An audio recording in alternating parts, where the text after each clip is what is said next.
नाज़रीन अस्सलाम वालेकुम। ज़ेड न्यूज़ के ख़बरनामे में आपका इस्तकबाल है। मैं सलमान खान। आगे बढ़ने से पहले सुर्खियों पर नज़र डालते हैं। तेलंगाना कानून-साज़ असेंबली के तीसरे सेशन के 7वें इजलास का आगाज़। वज़ीर आला रेवंत रेड्डी के अपोजिशन लीडर केसीआर से मुलाकात। इजलास को 2 जनवरी तक कर दिया गया मुलतवी। सरकारी और रिटायर्ड मुलाजमीन के तमाम बकाया जात फौरी तौर पर अदा किए जाएँ। असेंबली में BRS MLA T Harish Rao का मुतालबा। जुबलीहिल्स कब्रिस्तान अराजी के मसले पर अहम पेशरफ। सेक्रेटरीट में आला सतही इजलास। वुज़रा पी श्रीनिवास रेड्डी, अजहरुद्दीन और एमएलए नवीन यादव व दीगर की शिरकत। माह रमज़ान से कबल तमाम ज़रूरी इंतजामात की बरवक्त तकमील और जीएचएम की हुदूद में सफाई के मसाइल को फौरी हल किया जाए। असेंबली में जाफर हुसैन मेराज का मुतालबा। पल्ली इलाके के अस्पतालों में सहूलियात की शदीद कमी। रुकन असम्बली नामपल्ली माजिद हुसैन का असम्बली में बयान। हुकूमत से फौरी इक़दामात का किया मुतालबा। तेलंगाना तहरीक से वाबस्ता फनकारों ने तेलंगाना जागृति सदर की कविता से मुलाकात करते हुए सकाफती सारथी में मुलाजिमत न मिलने पर अपनी नाराज़गी का किया इजहार। कविता ने इनके एहतजाज की हिमायत का किया ऐलान।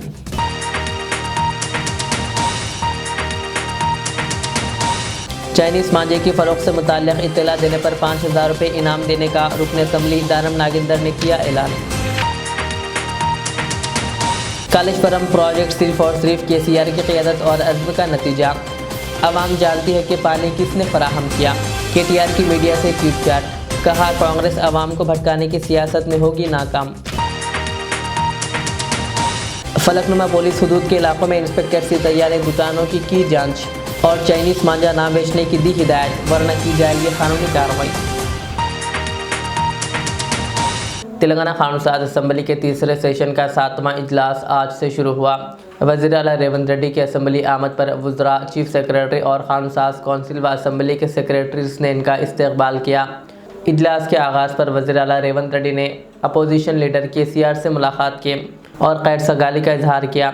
ऐवान में सबसे पहले साबिक़ रुकन असम्बली सूर्यापेट राम रेड्डी दामोदर रेड्डी और साबिक़ रुकन असम्बली चेवेल्ला कोंडा लक्ष्मण रेड्डी के इंतकाल पर ताज़ियती क़रारदाद मंजूर की गई।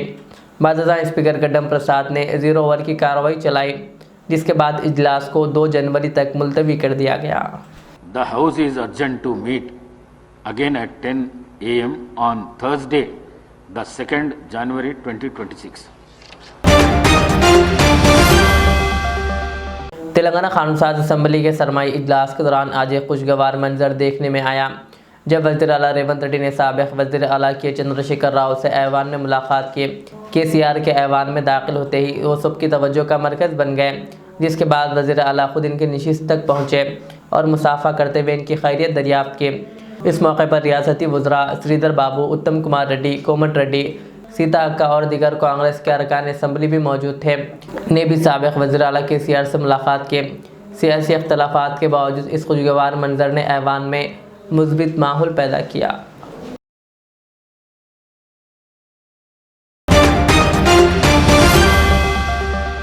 तेलंगाना असम्बली के सरमाई इजलास के दौरान साबिक़ वज़ीर व बीआरएस के रुकन असम्बली टी हरीश राव ने हुकूमत से मुतालबा किया कि सरकारी और रिटायर्ड मुलाजिमीन के तमाम बकाया जात फौरी तौर पर अदा किए जाएँ। उन्होंने कहा कि पुलिस एहलकारों की सरेंडर छुट्टियाँ, डीए और टीए बकाया है, जबकि हेल्थ सिक्योरिटी स्कीम भी ख़त्म कर दी गई है।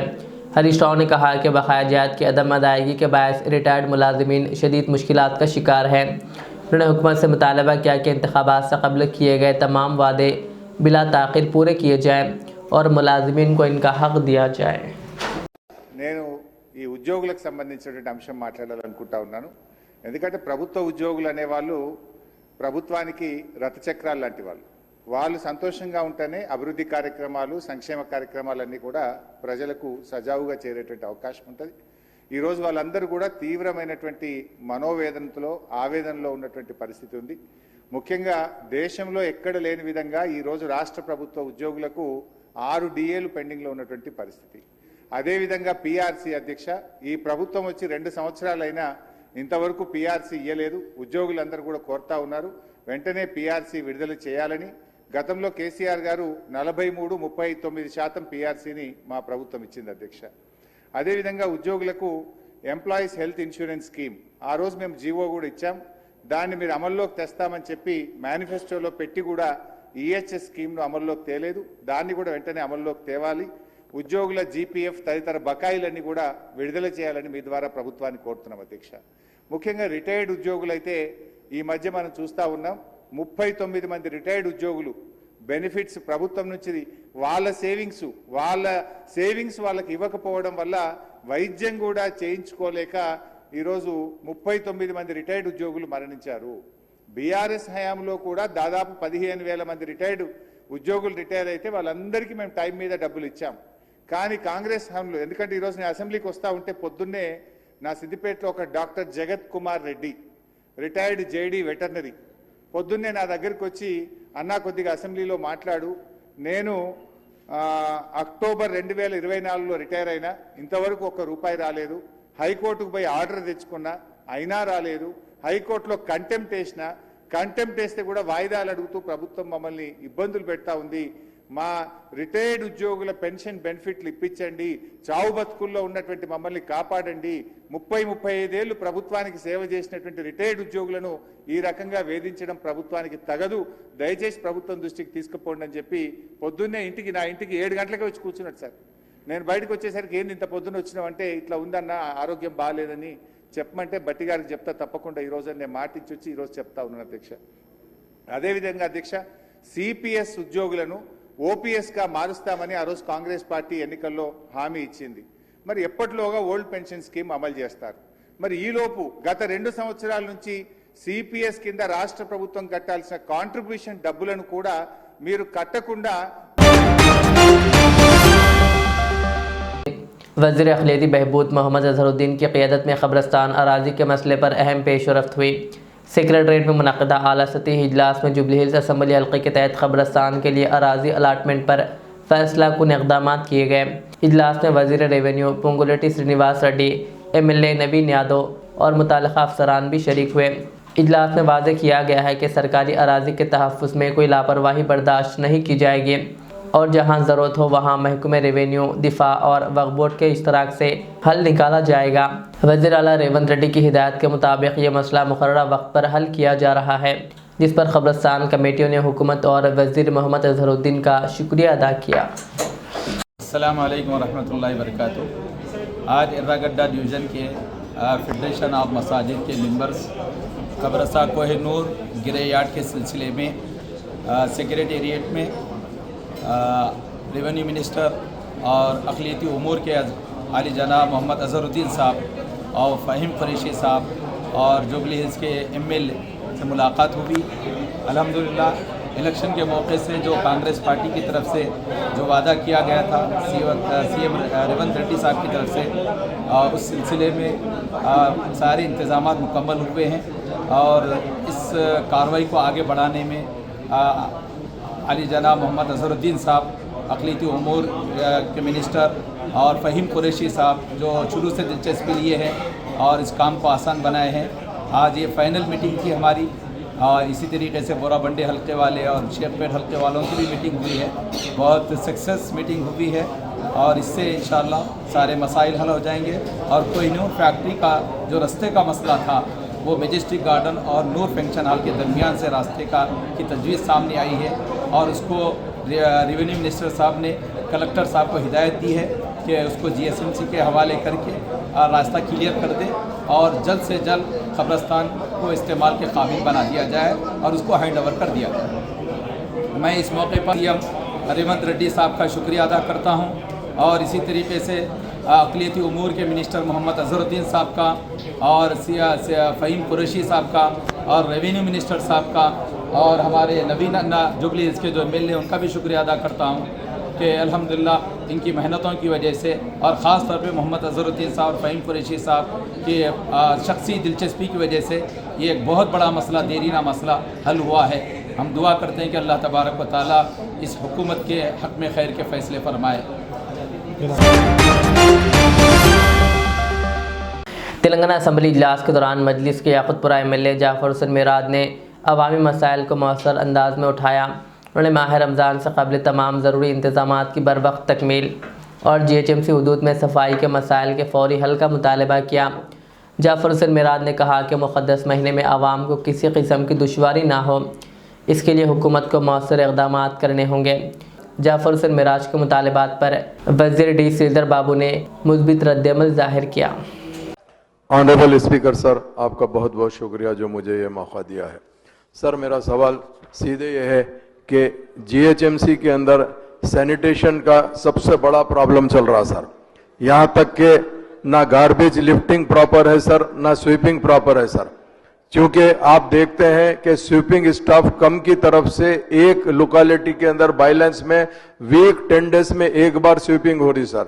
तो मेरा आपके जरिए से सीधा मिनिस्टर साहब को यह सवाल है कि सर, आज हम GHMC greater Hyderabad municipal corporation का सराउंड एरिया बढ़ा रहे हैं, जरूर है सर, मगर जो एग्जिस्टिंग एरिया है उसके अंदर ना प्रॉपर सैनिटेशन लिफ्टिंग है सर, गार्बेज की, ना स्वीपिंग बराबर है। उसके अलावा सर स्ट्रीट लाइट का भी सेम पोजीशन है सर। तो मैं आपके जरिए से हुकूमत को यह कहना चाहता हूं, इसके ऊपर न सिर्फ तवज्जो देने की जरूरत है, पब्लिक के हेल्थ का भी ख्याल रखने की जरूरत है सर। और एक अहम बात यह है सर, आने वाला टाइम 18 फरवरी से रमजान का महीना शुरू हो रहा सर। हमेशा हुकूमत ने इसकी मीटिंग रखती है सर। मैं आपके जरिए से यह कहना चाहता हूं, आपके मीटिंग थोड़ा अर्ली रखिए सर, अर्ली रखने के बाद, ताकि रमजान के काम आने से पहले हो और हमारे जो जगने की रात है, शबे मेराज, शबे बारात और शबे कदर, उसका भी इंतजाम करना सर। और ग्रेवयार्ड्स की साफ सफाई बेइंतहा जरूरी है सर। मैं आपके जरिए से हुकूमत से यह कहना चाहता हूं कि इसके ऊपर खास तौर से तवज्जो दीजिए, क्योंकि कमिश्नर जीएचएमसी साहब भी यहां पर मौजूद है।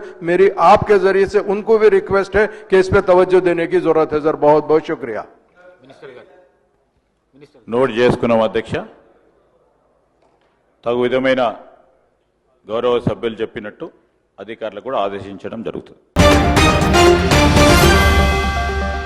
तेलंगाना तहरीक से वाबस्ता फनकारों ने तेलंगाना जागृति सदर कल्बा कुंटला कविता से मुलाकात करते हुए सकाफती सारथी में मुलाजिमतें ना मिलने पर अपनी नाराज़गी का इजहार किया।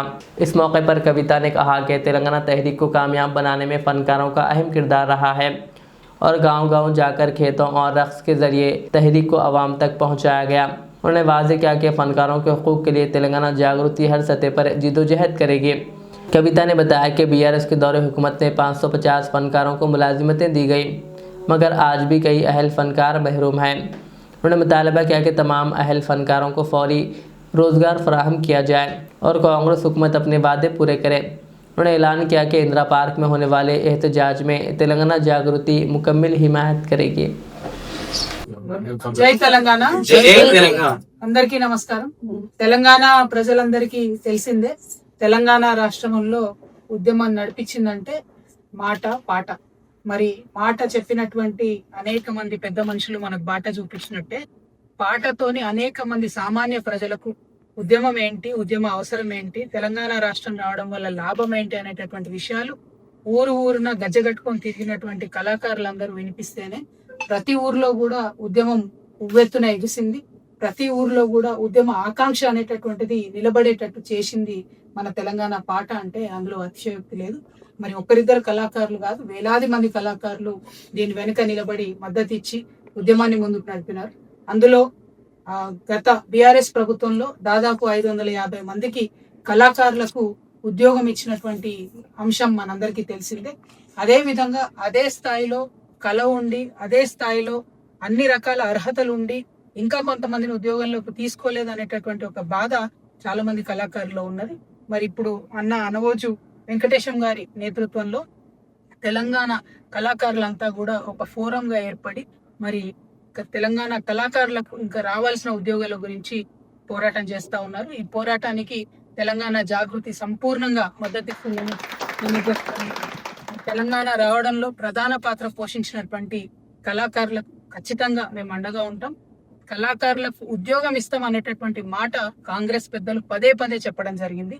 చెప్పి 2 సంవత్సరాలుగా అపాయింట్మెంట్ ఇవ్వకుండా ఇబ్బంది పెట్టడం, కళాకారులు అనేటటువంటి కనీస గౌరవం లేకుండా మరి ఎప్పటికప్పుడు ఊకదంపుడు ఉపన్యాసాలు తప్పితే ఉద్యోగాలు ఇవ్వనటువంటి సందర్భాన్ని గమనిస్తున్నాం. కాబట్టి ఇందిరా పార్క్ దగ్గర పెద్ద ఎత్తున మన కళాకారులందరూ కూడా ధర్నా చేయబోతా ఉన్నారు. ఆ ధర్నాలో కూడా జాగృతి పాల్గొంటుంది.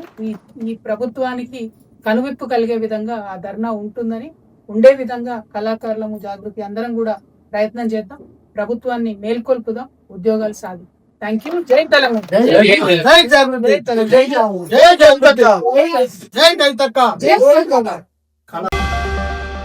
तेलंगाना असेंबली के सरमाई इजलास के दौरान बीआरएस के कारगुजार सदर केटीआर ने मीडिया से चीटचाट करते हुए कहा कि कालेश्वरम प्रोजेक्ट सिर्फ और सिर्फ केसीआर की क़ियादत और अज़्म का नतीजा है। आवाम बखूबी जानती है कि पानी किसने फराहम किया। उन्होंने कहा कि इस मंसूबे की जांच दरअसल रियासत को नुकसान पहुंचाने के मुतरादिफ है, न कि बीआरएस को। केटीआर ने इल्ज़ाम लगाया कि कांग्रेस ने पहले 299 टीएमसी पानी पर इत्तेफाक किया था और पालामुरु रंगारेड्डी मंसूबे को जानबूझकर रोका गया ताकि केसीआर को क्रेडिट ना मिले। उन्होंने कहा कि वज़ीर आला रेवंत रेड्डी आपाशी से मुताल्लिक़ सवालात के जवाब देने के बजाय इल्ज़ामात लगाते हैं।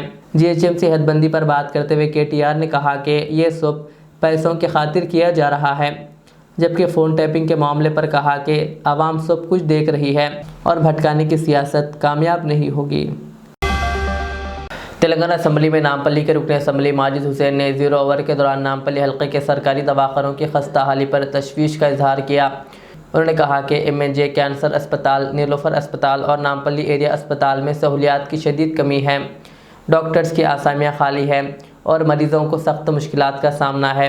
ख़ास तौर पर आईसीयू और एमआरआई जैसी सहूलियात ना होने पर उन्होंने हुकूमत से फौरी इक़दाम का मुतालबा किया। माजिद हुसैन ने नामपल्ली के वोकेशनल जूनियर कॉलेज की खस्ता इमारत का भी मसला उठाया और ख़बरदार किया कि किसी हादसे की सूरत में ज़िम्मेदारी हुकूमत पर आयद होगी। इस मौके पर वज़ीर अज़हरुद्दीन ने ऐवान में यकीन दहानी कराई कि तमाम नुकात पर संजीदगी से गौर किया जाएगा और जल्द मुस्बित इक़दाम किए जाएंगे। स्पीकर साहब, मैं तहे दिल से शुक्रगुजार हूँ कि आपने 0 ओवर में मुझे मौका दिया। मैं आपके ज़रिए से हुकूमत के सामने ये बताना चाहता हूँ साहब कि नामपल्ली हल्के में मेजर गवर्नमेंट हॉस्पिटल से जो रियासत तेलंगाना के सबसे बड़े हॉस्पिटल है, एक है एमएनजे कैंसर हॉस्पिटल, दूसरा है नीलोफर चिल्ड्रंस हॉस्पिटल, तीसरा है सरोजनी देवी हॉस्पिटल और एक सबसे बेहतर परफॉर्मिंग नामपल्ली वार्ड हॉस्पिटल है साहब, जिसके ऊपर हुकूमत की नजर होना सख्त जरूरी है। नामपल्ली एरिया हॉस्पिटल में करीबन 500 से ज्यादा आउट पेशेंट्स हर रोज आते हैं और उसका आउट पेशेंट वार्ड तकरीबन पूरा कंजस्टेड हो चुका है और वहां पे जो गरीब आता है उनके लिए कई दुश्वारियां वहां पे हो रही है। और खास तौर से वहां पे जो डॉक्टर्स के पोस्ट है, चाहे वो नामपल्ली एरिया हॉस्पिटल रही है या नीलोफर रही है या सरोजनी और एमएनजे, कई डॉक्टर्स के पोस्ट वेकेंट है और जो प्रेजेंट डॉक्टर्स हैं उनके ऊपर बहुत ज्यादा प्रेशर बढ़ गया है इतने ज्यादा नंबर्स को कैटर करने के लिए। मेरी आपसे दरख्वास्त है साहब कि ये ऐसे हॉस्पिटल्स हैं जो तेलंगाना के ज्यादातर गरीबों के जो मेजर बीमारियां हैं और जो बच्चों का इलाज है यहाँ पे हो रहा है और हमें उन डॉक्टर्स का प्रेशर कम करना है और वहां के गरीबों के साथ ठहरना है। मेरी आपसे अदबन गुजारिश ये है साहब कि इंचार्ज मिनिस्टर साहब के साथ, हेल्थ मिनिस्टर साहब के साथ एक रिव्यू मीटिंग इन हॉस्पिटल्स के लिए रखी जाए। वहां पर साहब एक आईसीयू भी होना बेइंतहा जरूरी है नामपल्ली एरिया हॉस्पिटल में। अगर कोई सीरियस कोई पेशेंट या खवातीन वहां पे आ रहे हैं तो उनको फौरी तौर पर उस हालत में वहां से उस्मानिया भेजा जा रहा है जो उन गरीब औरतों के लिए बड़ी दुश्वारी हो रही है। और आप और हम यहाँ पे इसलिए है कि इनको सहूलत दे सके। उनकी सहूलत इसमें है सब कि हम वहां पे फौरी तौर पे एक आईसीयू बनाएं। उसी के साथ साथ नीलोफर चिल्ड्रंस हॉस्पिटल जो हिंदुस्तान का सबसे बड़ा बच्चों का हॉस्पिटल है, अफसोस की बात यह है साहब 2 साल पहले इसी 0 ओवर में मैंने यहां पे एक मुद्दा उठाया था कि वहां पे एक एमआरआई की सख्त जरूरत है और मुझे यहां पे तवक्कुन दिया गया था हो जाएगा। 2 साल हो गए, नहीं हुआ सर। बच्चों को, छोटे बच्चों को एमएनजे कैंसर हॉस्पिटल में जाकर एमआरआई कराना पड़ रहा है। हमें इमीडिएट तौर पे नीलोफर चिल्ड्रंस हॉस्पिटल में एमआरआई लाना पड़ेगा। इसके साथ बस एक छोटी एक हट के बाद सब, यहां मेरे नामपल्ली हल्के में एक वोकेशनल जूनियर कॉलेज जो बाजार घाट में है सर, ये चीफ मिनिस्टर साहब के अंडर में आता है एजुकेशन डिपार्टमेंट। पिछली बार बारिशों में हर एक मीडिया ने रिपोर्ट किया है कि ये पर्टिकुलर कॉलेज पूरा डिलैबरेट कंडीशन में है और यहाँ पे जो बच्चे पढ़ रहे हैं इनकी जिंदगियों को खतरा है।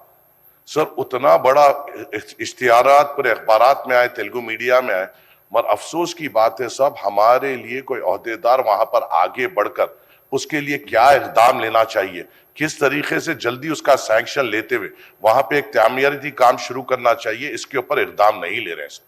खुदा ना खास्ता कुछ हादसा होगा, कोई ऑफिसर बदनाम नहीं होगा सर, कोई ऑफिसर पे उंगली नहीं उठेगी सर।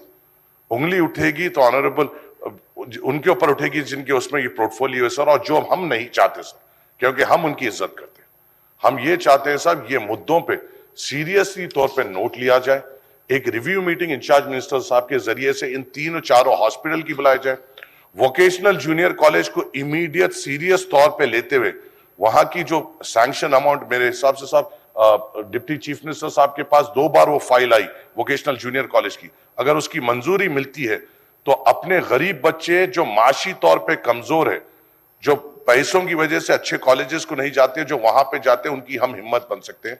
आपके जरिए से हुकूमत को मैं इत्ला देना चाहता हूं और मैं उम्मीद करता हूं इसका जवाब आएगा और आप इंस्ट्रक्शन देंगे कि इसकी फौरी तौर पर रिव्यू मीटिंग ले। शुक्रिया। स्पीकर सर, जनाब माजिद हुसैन साहब जो भी उनकी बातें रखी है मैं नोट किया हूं और इंशाल्लाह हम सीरियसली इसके ऊपर गौर करेंगे और रिजल्ट भी देंगे। खैरताबाद के रुकन असम्बली दानम नागंदर ने चाइनीज़ मांझे की फ़रोख्त से मुताल्लिक़ इत्तला देने पर 5,000 रुपये के इनाम का ऐलान किया है। उन्होंने कहा कि चाइनीज़ मांझा इंसानों और परिंदों दोनों के लिए इंतहाई ख़तरनाक है और इसकी फ़रोख्त को किसी भी सूरत में बर्दाश्त नहीं किया जाएगा। उन्होंने वाज़ेह किया कि जो भी शख्स चाइनीज़ मांझा फ़रोख्त करते हुए पकड़ा गया, इसके ख़िलाफ़ फ़ौजदारी मुकदमा दर्ज किया जाए। इत्तला देने वाले शख्स की शनाख्त मुकम्मल तौर पर खुफिया रखी जाएगी और इसे 5,000 रुपये नकदी इनाम दिया जाएगा। నేను ప్రజలకు మనవి చేస్తూ స్పెషల్లీ నా ఖైరతాబాద్ నియోజకవర్గం ప్రజలకు ఒక విజ్ఞప్తి చేస్తూ ఉన్నాను. ఎక్కడన్నా కానీ ఏదన్నా షాప్లో ఖైరతాబాద్ నియోజకవర్గం సంబంధించి చైనా మాంజా అమ్మినట్టు మాకు దృష్టికి తీసుకొస్తే తెచ్చిన వారిని పట్టించి తీసుకొచ్చిన వాళ్ళ పేరు మేము కాన్ఫిడెన్షియల్గా పెట్టి వారికి 5,000 రూపాయల మేము వాళ్ళకు గిఫ్ట్ ఇస్తాం. చైనా మాంజా ఎక్కడ కూడా మన నియోజకవర్గంలో హైదరాబాద్ సిటీలో తెలంగాణలో అమ్మొద్దని మా డిమాండ్. కానీ మా నియోజకవర్గం నుంచి వెళ్ళాలని ఎక్కడెక్కడ చైనా మాంజా మన నియోజకవర్గంలో చిన్న షాపులు అయినా పెద్ద షాపులు అయితే మా దృష్టికి తీసుకురండి. నేను పోలీస్ ద్వారా వాళ్ళ మీద కేసులు పెట్టిస్తాను. మీకు 5,000 రూపాయల గిఫ్ట్ మా యొక్క పార్టీ తరఫున మా నియోజకవర్గం యొక్క నాయకుల తరఫున నేను గిఫ్ట్ ఇస్తాను. ఎవరి సమాచారం తీసుకొచ్చి ఇస్తే వాళ్ళకి గిఫ్ట్ ఇస్తాను. చైనా మాంజా ఎక్కడ అమ్మినా మాకు తీసుకురండి. फलकनुमा इंस्पेक्टर ने अपनी टीम के हमरा रेलवे स्टेशन रोड और अतराफ के इलाकों में दुकानों की जांच की। इस दौरान दुकानदारों को सख्ती से हिदायत दी गई है कि ममनुआ चाइनीज़ मांझे की फ़रोख्त किसी सूरत में बर्दाश्त नहीं की जाएगी। पुलिस ने वाज़ेह किया कि चाइनीज़ मांझे पर मुकम्मल पाबंदी आयद है और इसकी फ़रोख्त या ज़ख़ीरा करने वालों के ख़िलाफ़ सख्त कानूनी कार्रवाई की जाएगी। पुलिस की जानिब से दुकानदारों को सख्त वार्निंग दी गई है कि कानून की खिलाफ वर्जी करने वालों को किसी सूरत में बख्शा नहीं जाएगा।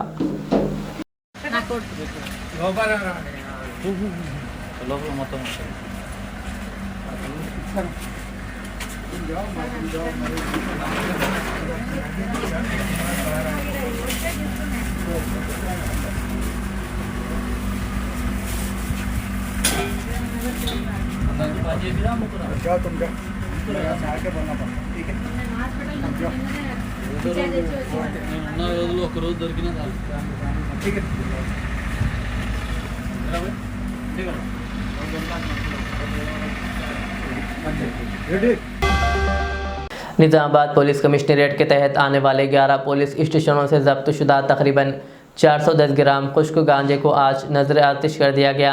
ये कार्रवाई जकरानपल्ली पुलिस स्टेशन हदूद में वाक़े एक गांव के मज़ाफ़ात में अंजाम दी गई, जहां बायोमेडिकल वेस्ट के मुकाम पर महफूज तरीके से गांजा तल्फ किया गया। इस मौके पर पुलिस कमिश्नर साई चैतन्य IPS और दीगर पुलिस अमला भी मौजूद था। पुलिस हुकाम ने वाज़ेह किया कि मंशियात के ख़िलाफ़ मुहिम आइंदा भी पुलिस सख्ती के साथ जारी रहेगी।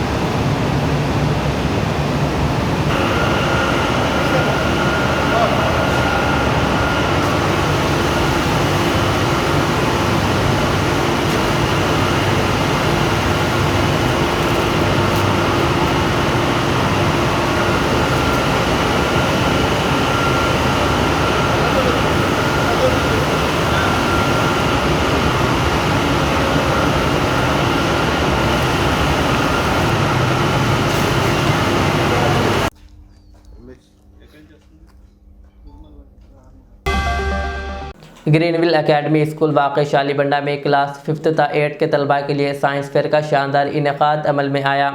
इस मौके पर तलबा ने मुख्तलिफ साइंसी मॉडल्स और प्रोजेक्ट्स पेश किए, जिनके ज़रिए साइंसी उसूलों और जदीद तसव्वुरात को अमली अंदाज में पेश किया गया।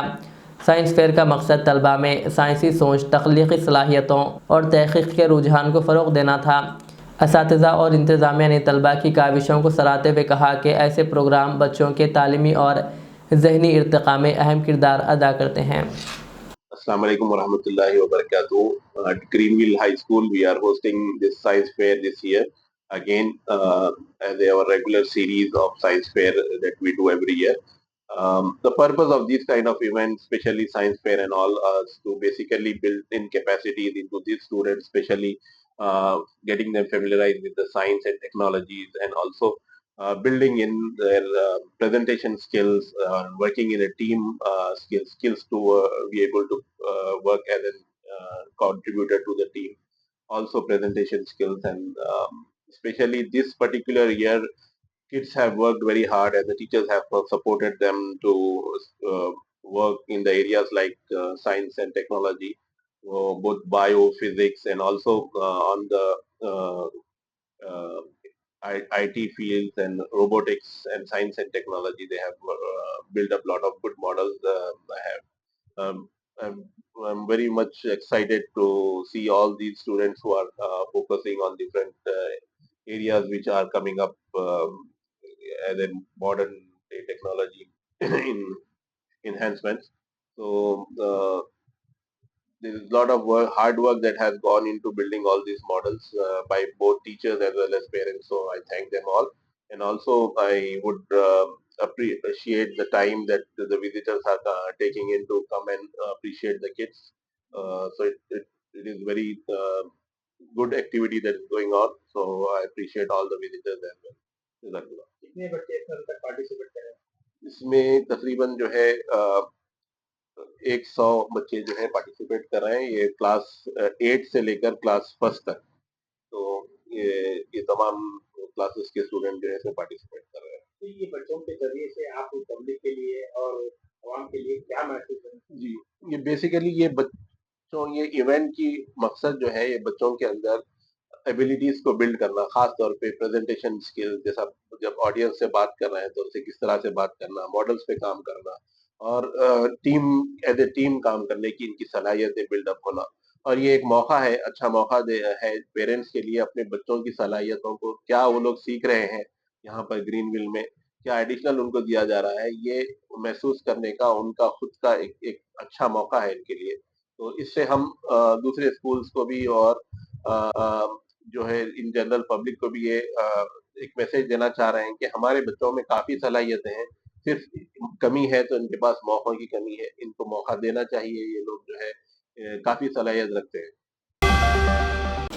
आखिर में सुर्खियां और एक बार। तेलंगाना कानून साज असम्बली के तीसरे सेशन के 7वें इजलास का आगाज। वज़ीर आला रेवंत रेड्डी के अपोजिशन लीडर केसीआर से मुलाकात। इजलास को 2 जनवरी तक कर दिया गया मुलतवी।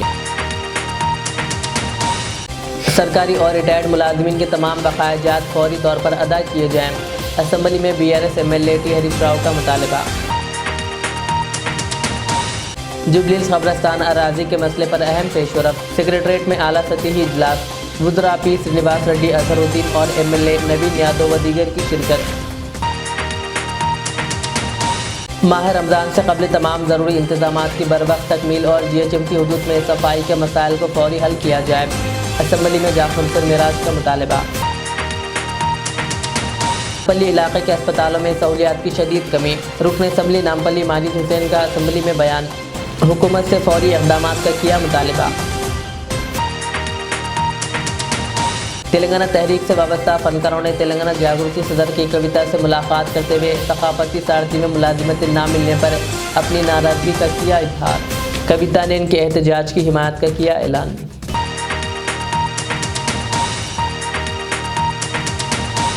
चाइनीज़ मांझे की फ़रोख्त से मुताल्लिक़ इत्तला देने पर 5000 रुपये इनाम देने का रुकन असम्बली दानम नागिंदर ने किया ऐलान। कालेश्वरम प्रोजेक्ट सिर्फ और सिर्फ केसीआर की क़ियादत और अज़्म का नतीजा। आवाम जानती है कि पानी किसने फराहम किया। केटीआर की मीडिया से ट्वीट चैट। कहा कांग्रेस आवाम को भटकाने की सियासत में होगी नाकाम। फलकनुमा पुलिस हुदूद के इलाकों में इंस्पेक्टर सीतैया ने दुकानों की जांच और चाइनीज मांझा ना बेचने की दी हिदायत, वरना की जाएगी कानूनी कार्रवाई। ये थी आज की दिन भर की हमारी खबरें। मुझे इजाज़त दीजिए। हमारे चैनल को यूट्यूब पर सब्सक्राइब, फेसबुक पर लाइक शेयर ज़रूर करें। अल्लाह हाफिज़। रियाज इस्लामिक स्कूल तालीमी मैदान में एक नया इनकलाब। इस्लामिक और मॉडर्न एजुकेशन की अजीम दरसगाह 23 साल तजुर्बे के बाद तलबा और तालिबात के लिए रियाज इस्लामिक स्कूल पेश करता है हिफ्ज़ कुरान, नाज़िरा कुरान क़ायदे के अलावा नर्सरी ता 10वीं जमात तक की तालीम का बेहतरीन नज़्म। बच्चों के लिए हॉस्टल की सहूलत, मुस्तहिक़ तलबा के लिए खुसूसी रियायत, तलबा और तालिबात के लिए अलहदा क्लासेस के माकूल नज़्म, खुसूसी computer classes, hardware and software training, बच्चों में तहरीर और तकरीरी सलाहियतों को उजागर करने के लिए हफ्तावारी प्रोग्राम, काबिल और मुशफ़िक़ असातिज़ा इकराम की निगरानी में बेहतरीन तालीम नज़्म। सुबह 8 बजे तक शाम 4:30 बजे दाखिले जारी हैं, उजलत कीजिए। Riyaz Islamic school, opposite lane, new SR petrol pump, Wattapalli, Hyderabad. Al Riyaz tours and travels नज़द Riyaz health care clinic, Mustafa Nagar, Falaknuma, Hyderabad. Air ticketing international और domestic, visa endorsement, immigration, passport दाखिल करने में ताउन, विजिट वीजा और उम्रा वीजा के लिए हमसे रब्त करें। वेस्टर्न यूनियन और मनीग्राम के साथ साथ दीगर सहूलियात भी मौजूद। Proprietor Mohammad Riyaz Ahmed, Al Riyaz tours and travels. खिदमत का मौका दें, आपका इत्मीनान हमारी कामयाबी। Modern trends readymade menswear collection पेश करते हैं आपके लिए आला अक़साम व मियारी मलबूसात। हमारे यहाँ formal, party wear, jeans, T shirt और ट्रैक पैंट्स के वसी वैरायटीज दस्तयाब है। इसके अलावा मर्दाना घड़ियाँ, सन ग्लासेस और मियारी जूतों का शानदार कलेक्शन भी। ऑर्डर्स पर इम्पोर्टेड अशिया भी हासिल की जा सकती है, तो देर किस बात की, आज ही चले आएँ। हमारा पता है मॉडर्न ट्रेंड्स, बीबी का चश्मा रोड, टिकलकुंडा, फलकनुमा, हैदराबाद। मज़ीद मालूमात और राब्ते के लिए प्रोपरेटर मोहम्मद इमाद अहमद से रब्ता करें। 99595414